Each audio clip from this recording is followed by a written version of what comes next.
My guest today, I'm very excited to say, is the one and very only Lachy Doley. Lachy's been dubbed the Jimi Hendrix of the Hammond organ. And I got to tell you, when I first heard Lachy Doley, I think I saw a clip on YouTube or Facebook or something. I thought, like, who is this guy? And then I was very excited to discover he lived in Sydney, which is where I live, which meant I could go to local gigs. I think he was overseas touring at the time, so I had to wait till Lachy got back. But I tell you, this guy is electrifying.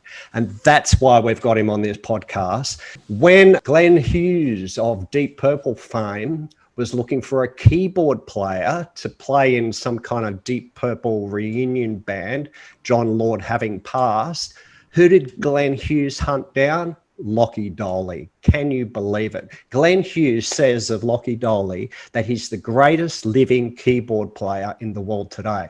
Wow, that's a wrap, Lachy. Yeah, unbelievable.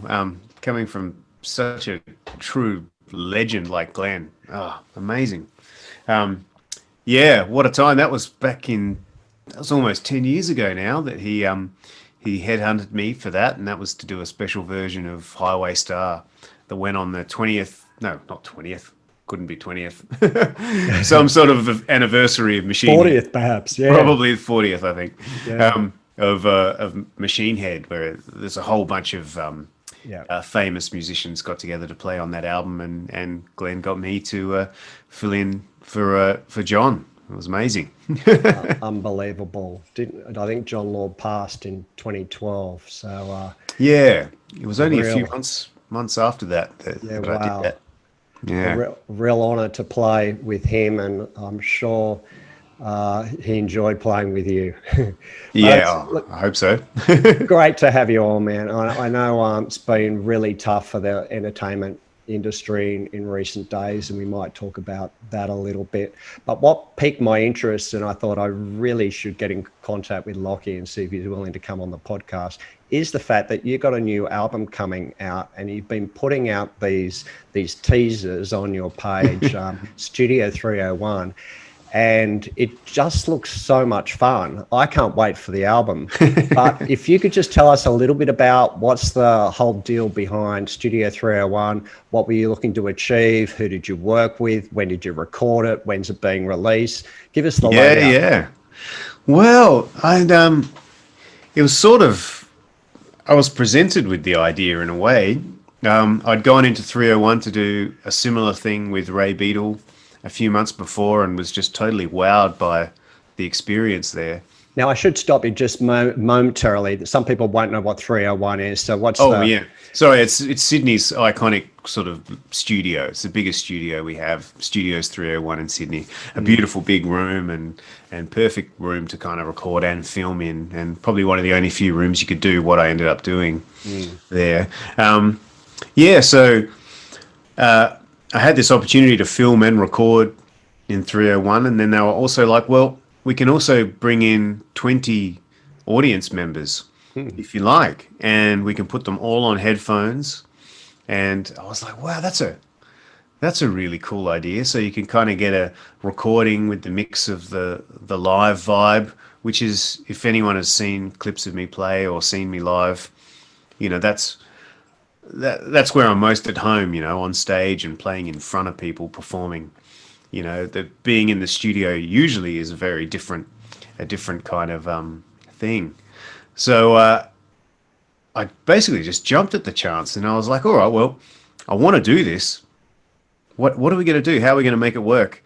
And I thought, I don't know, I'm going to get in as many sort of talented musicians that I know who would be up for doing it, and get them all involved and make it a whole lot of fun. And then I realized that it was actually my birthday coming up in a few months' time. April 21st it was. And I thought, I'll see if the studios can do it on my birthday. That'll be even better. So, sure enough, booked it for my birthday. And, ended up getting 13 musicians to come in. The usual band, Jackie Barnes on drums and Joel Burton on bass. But then I had 4 horn players and 3 backing singers. Even my brother Clayton came in as well, and another great singer, Karen Lee Andrews, came in and did a song. And I really tried to tailor the set list to make it interesting and have people coming in and out and doing different things. And so it was all very like, oh, what's happening next? Um, And and yeah, and just somehow it just was just magical. Everything about it was perfect, and it was captured really well and videoed and filmed really well, and that's where you've been seeing the little sneak. Just I've been releasing one song here and there, and another one here and there, and a snippet of this one and a snippet of that one, because basically in essence, I've got a film clip for every single song on the album. yeah, brilliant, brilliant. Well, having those people involved says a lot about their respect for you. And I noticed there was a guitar player there. Now, Oh, Franco! I forgot Franco. Yes. yeah, some people, you know, are of the view that you should have a guitarist in your band because normally you're just a 3-piece, right? That's right. Normally it's the organ, bass, and drums. And you just take the solos yourself, which I think works fantastically. I think one time I saw you, you did have a guitar player come on and play a few songs with you, but it's not something that you would normally do. Tell us about working with a guitarist. Oh, look, I love it. I've worked with Franco, done hundreds of gigs with Franco, with Mahalia Barnes and other things. He's amazing. And I guess the thing that I often think about with the idea of having a guitar in my band permanently is that all of a sudden our band becomes pretty similar to a million or almost every other band out there, you know, you know, just by adding the guitar. So I like to, if I have guitar, I like to have them as a guest, you know, play on this song, play on that song, make it a real feature, and then go off again. And then you've still got the sound of the Lachy Doley group, which is mainly led by the organ. But I like to do that with everything, with the BVs and the horns too.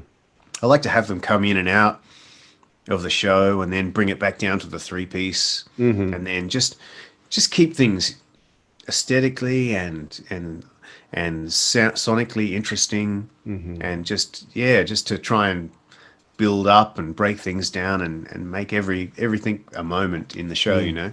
Because you really do cover rhythm and lead in the way you play keyboard, and we might talk about your particular technique Sure. as we go on. I know you're on recess break at the moment. You're joining tens of thousands or millions actually who are in lockdown across New South Wales, and you know, we've been doing this for some time now, and parents are getting either very skilled or very frustrated with homeschooling. Well, yeah, it certainly has its challenges, that's for sure. But it has its pluses as well. I've been homeschooling Dash now for, what is it, 5 or 6 weeks now, I think. You know, and it's great to be able to spend that time with them, that's for sure. But then there's also the you know, the frustration that that it causes, and you know, because I'm certainly not a natural teacher. I'm no school teacher, that's for sure. Yeah. I took my son out from school. He was about 12 years of age. I just thought it'd be cool to just homeschool him for a year and just to build relationship and set my own curriculum. And we did crazy stuff. I think he probably fell a little bit behind in some subjects. Yeah, right. It was pretty important that he went back to school for high school. But it was a very special time. Wow. But it's quite different choosing to do something like that and planning to do it. And quite another thing to have it sort of forced on you. Yeah.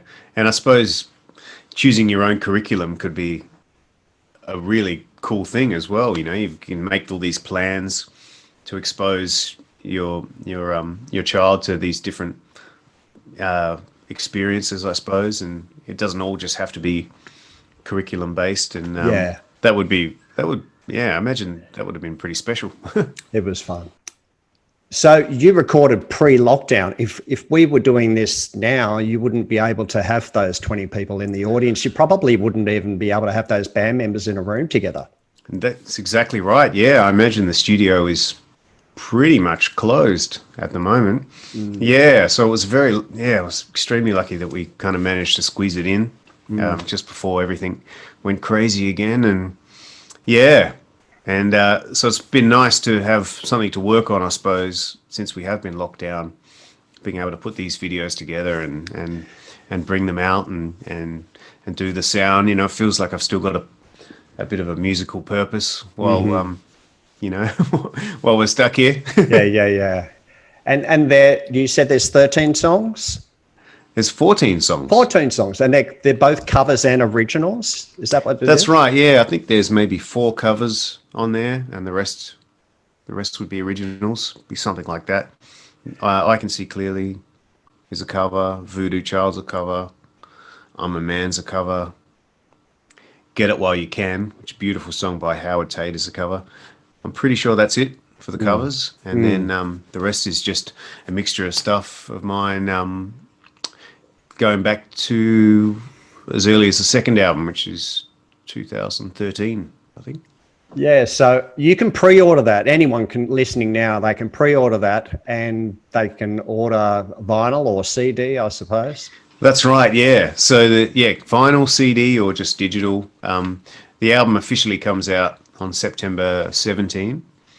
But yeah, the more people who pre-order, the better, really. It gives me a chance of possibly charting on the charts, which is always helpful. And Right.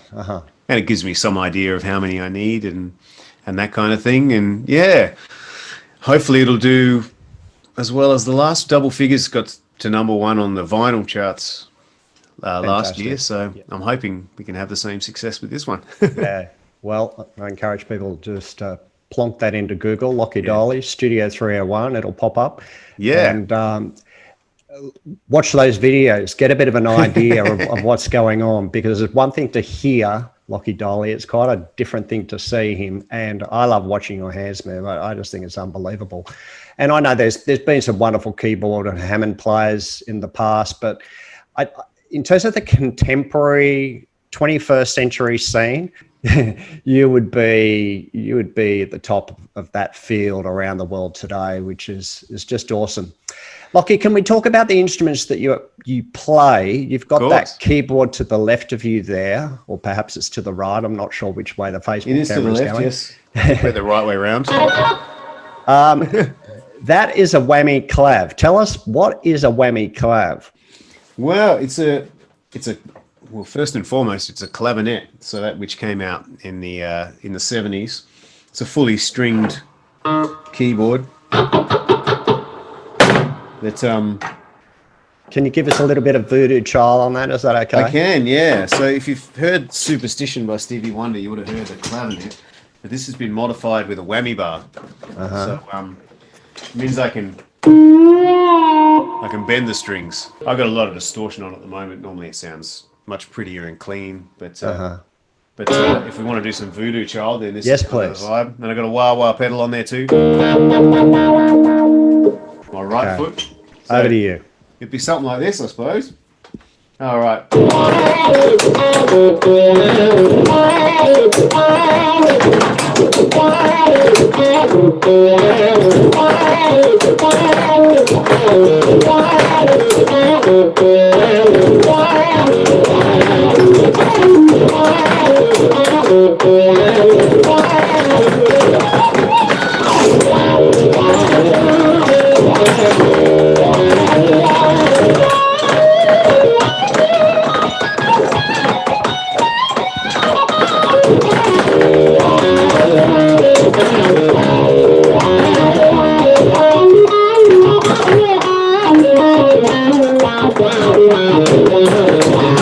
Send them nuts to a mountain, shove it down with the edge of my hand.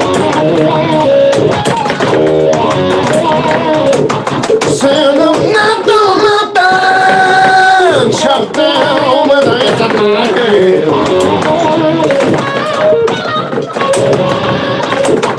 Pick up all the pieces, lay it out and die. I'm not brave on sin. Cause I'm going down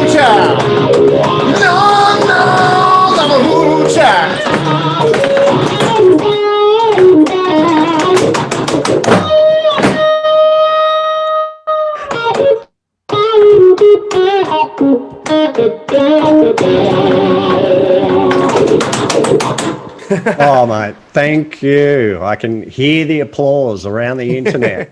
Yeah, it's a wild instrument, that's for sure. That's just brilliant. And there's only so many of those being made, at the moment, and there can't be too many of them in people's, musical instrument collection. No, certainly aren't. No, there's probably, I don't know, you'd be lucky if there's 20 that actually have the Castlebar whammy modification on it. But you can, if you do have an old clav like this, you can buy the mod and fit it. It's a bit of a task, but it's certainly worth it. That's for sure. It's just incredible the stuff you can do on there. And of course, your other instrument of choice is the Hammond B3 organ. Is that what the one? A B3 or a C3, or there's even more, but they're exactly the same apart from the cabinet. So I have a C3, which is what I use, but often overseas you get given a B3 or something else that's similar. But the iconic one is probably the B3. Well, at this point, I'm going to play just a smidge of you playing your Hammond live at a blues festival.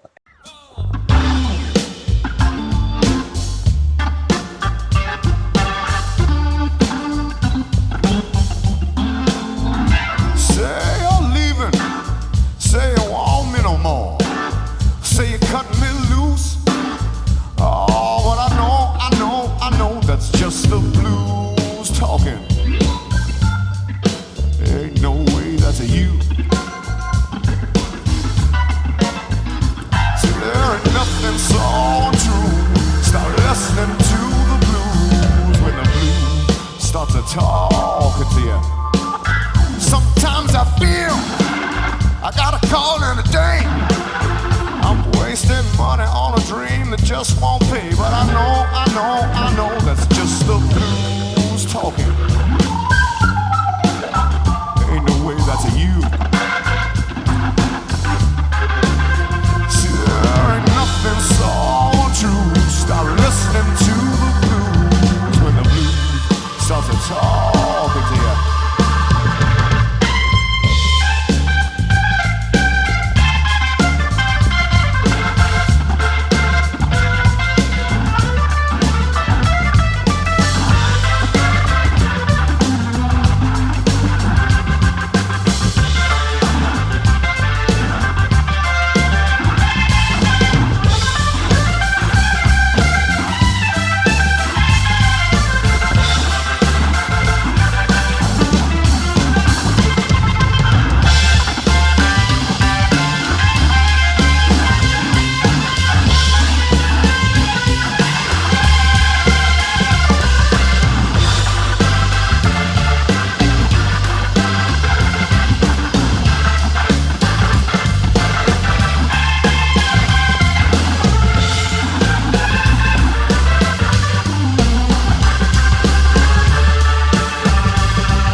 The way you solo is just amazing. And I know the audience are just incredulous watching you solo, and it draws them in and just fills the whole room with such joy and life. What's going on for you when you solo? What are you feeling and how are you expressing that in your body? That's a good question. When I'm soloing, it depends, I guess, what kind of song I'm soloing on, but the ones you're probably referring to is just when it's just the energy of the feeling of being in the room and the people, and it just kind of, it feeds into you, and then you kind of lose yourself when you're playing a little bit. And yeah, if everything's going right and it all just, if everything's sort of going great, you're almost not thinking anything. You're just kind of playing, which is kind of the ultimate thing. It's not always that way, unfortunately, but yeah, I know. I like to build things up. I like to make things exciting. I like to make things, that cliche of tension and release. I love that. I love things getting like, then again, whether it's loud or whether it's fast, and then, and release it again. And that's the way I think my solos, or just the way my brain tends to naturally want to go. Yeah, and just being able to hold those notes on a Hammond and then just pull in the drawbars in and out and do things through that Leslie speaker, and just holding a single note and the different tones and contrast you can get just on that is amazing. Oh, that's right. That's why the Hammond is such a just incredible instrument. So expressive. Yeah, the fact that you've got that sustain, and then there's so many other modes of expression with the drawbars and the Leslie and the volume pedal, and there's if you can work it just right, it's just so exciting. And being able to solo like that, have you got like a scales or theory background? Do you understand what you're doing? Like if someone asked you to break it down, could you do it? Oh, I can, yeah. I do actually have a Hammond course that I put out a few years ago, but that's certainly not the way it started. The only thing I ever learnt really was a blues scale. Someone showed me the blues scale, and then from there it was just ideas on ideas, and grabbing a little bit from there, grabbing a bit from there, grabbing something from here, and it all sort of melding together. And it's only been at later times I've tried to analyze a bit more specifically what I'm actually doing and why it works. When I put that course together, I had to do that a lot, and it was like quite eye-opening. So people can still grab a hold of that course if they're like getting going on the Hammond, or they think they're pretty good. Can they, or they're being introduced to it for the first time? Have you got that course available as a rolling offering? Yeah. So once you buy it, you have lifetime access to it, basically. That's just like 100 videos or so that I put together a few years ago. And yeah, if you just look on my website again, I think it's lachydoley.com/Hammond Course. Something. Okay. Well, there you go, people. If you're still in lockdown, this is a great thing to nice one. do. Hey, you can learn the Hammond organ. Let's talk about lockdown. Let's talk about the entertainment industry. Let's talk about Lachy Doley. Whatever you want to say about that. Well, it's pretty tough times at the moment. It's just, I was just thinking about it the other day, especially in regards to my Sydney show, because I was meant to be playing Mary's Underground. I think it might even been this weekend I was meant to be playing. And it's like, I haven't played in Sydney since this gig I called the Paddington Blues Bender in March 2020. And I've tried to put on 4 Sydney shows, and they've all been cancelled or postponed. They've all been in the wrong time. And then, and this weekend as well. And now that's rescheduled to February. And it's just this is just one story, it's festivals. Yes. Obviously the Blues Fest was a huge one in April, and then again it was meant to be in a few weeks' time. That's cancelled. Even there's some coming up that inevitably I'm sure will be cancelled. And you just don't know what you're doing. You just can't plan anything. And then it's just so gut-wrenching every time you have to make that call of like, I guess we're not doing that, or well, that's cancelled. And I know I've got some big Horns of Conviction shows lined up, and I don't think they're going ahead anymore. And because that's been a real step up for me to be able to do the big shows with the horns and the big band like on the album. And so and then with lockdown and everything, and it's just sort of just a bit demoralizing, really. Sure. Yeah. I sort of survived last year was okay. I got a studio where I could work out of and was doing some exciting things, but ultimately just not being able to play live is just, it's just tough. Yeah. Oh, I feel for you. Are there strategies that you've put in place to help you through that? Because that's really tough. The only thing I just try and do every day is just try and go for my walk as much as I can. And even though we're only allowed out for an hour a day, I just try and make sure that I do that and try not to think about too much. And then, I just do that before I get into homeschooling with Dash. And then, and just, I guess, just keep thinking about what it's going to be like when it opens up again.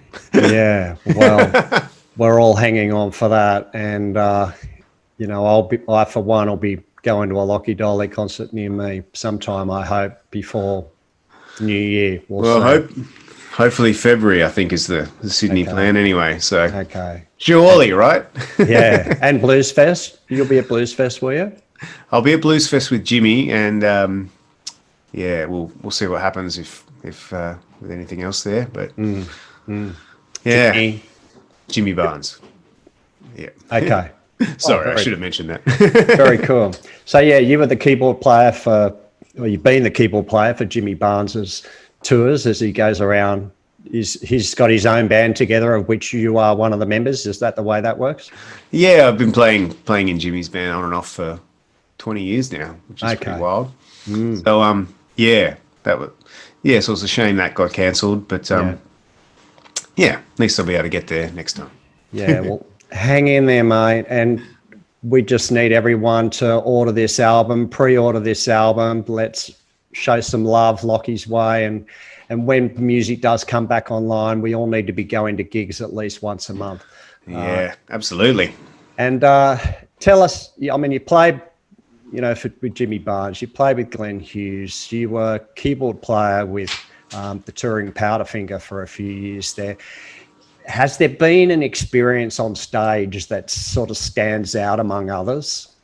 There's been a lot of amazing moments on stage. I think probably one of the biggest ones for me might have been playing a festival called Boss Pop in the Netherlands. That was in, I played it twice now, but I'd been to Europe. I'd done a couple of Europe tours in 2015, 2016 under my name.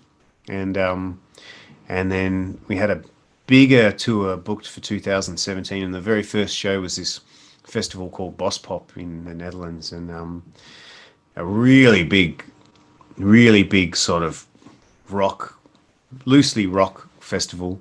And yeah, we just had the most amazing show, unforgettable show there. Just where it sounded incredible. Mm-hmm. The energy was incredible because, you know, it was the first tour I was able to bring like Jackie with me and the bass player, and I had Chris playing bass, and just have the Australian band with me as opposed to just picking up players over there. Yep. And the first gig was incredible. And yeah, and I think it was just that I could tell there was that feeling in the audience of like, who is this guy? What is this? What am I witnessing here? I've never seen anything like this before in my life. Yeah. And yeah, and I could just, I don't know, there was just something about it. It really felt like I just had total control over everything that was going on. And and yeah, I think that'll always stand out to me. That there's been plenty of other moments as well. Yeah. Anything bizarre or humorous? I've had plenty of times where I've fallen over, that's for sure. Have you? Stage. And many times where you go, because, you know, you've seen how excited I can get on stage. Some of the great ones are like when you're just about to like build up, like you're doing a solo and you're just playing kind of like nice and sweetly, and then all of a sudden I like to go from like nothing to like to absolutely everything. And you'll do that, and then I'll jump off my seat, and then I'll kick the lead out of the organ, and I'll go to hit the like ferocious note on the organ, and it's just like silence. I had plenty of moments like that. Yeah. Yeah, well, you don't want to be falling over too often. There's been a couple of people fall off stages and get seriously hurt. Well, that's right. I was in a covers band for a while, and our guitarist fell off the stage. It was about 3 feet to the floor, I suppose, but he was playing guitar at the time. And he somehow managed to keep playing guitar during the whole episode and get back on stage whilst playing guitar. And we were just laughing so much you could hardly finish the song. Oh, awesome. Yeah, it's pretty easy to do on stage. You just get so excited and you don't quite see where you're stepping all the time. And yeah, fall over, fall back wedges and yeah. Occupational hazard. Yeah, it's all part of the fun. Lachy, thanks so much for coming on. I don't want to keep you. You need to get back to Dash and teach him his ABC or wherever he's up to. How old is he now? He's 6. Okay. Yeah, right in the thick of that stuff. Yeah, well, hopefully he'll be one of the first to get back to school. Get a hold of this album, people. Yeah. And show Lachy Doley and all the other musos out there some love over the next 12 months because they sure needed to get back on their feet. Thanks, mate. Awesome. Thanks so much for having me, Ian.